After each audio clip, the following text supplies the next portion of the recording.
The theatrical language in Rosenkavalier, and especially the work from Hofmannsthal through the text, and of course the great scenario by Max Reinhardt. I think this is the most important work on this, the scenario, is of course very modern theater. It's very highly developed theater at the beginning of the 20th century. All the same, I must say that the piece and the aesthetic is looking back into the past. It's not very modern. We're working with very modern instruments and very modern techniques in text and in orchestration and in drama.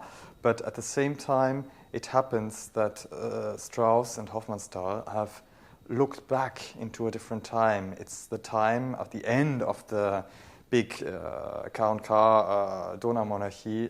Someone feels already that the time is over, that the big world war is coming, that the time will change, that things never will be the same anymore. Strauss is a great kleptoman. He likes to steal a lot, and all great composers have stolen. Starting with Mozart, it was very normal to steal from other colleagues and make it even better. So of course Wagner wouldn't be able to have found his great style without stealing by Mendelssohn or Schumann or Liszt or Berlioz. And so it's the same with Strauss.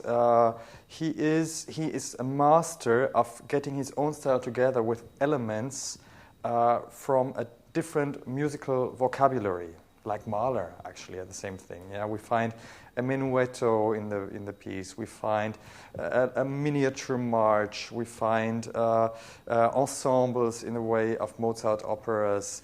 We find, of course, the Viennese waltzes, of course, are completely Johann Strauss.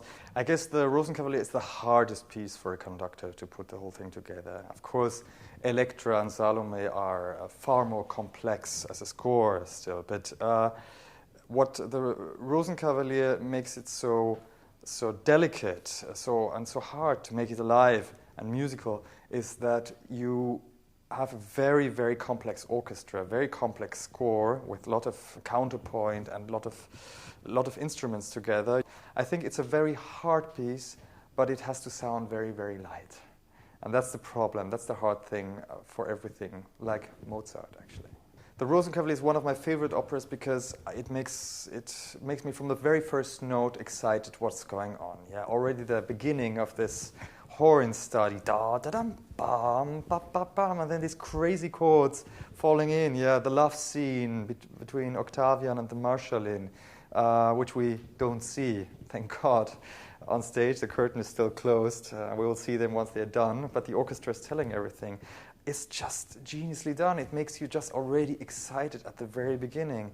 Then you have when the curtain opens, you have this wonderful set. You have this wonderful atmosphere. It's just this wonderful, brilliant text by Hofmannsthal, which each word has a special meaning and a special subtext and the tone and the color.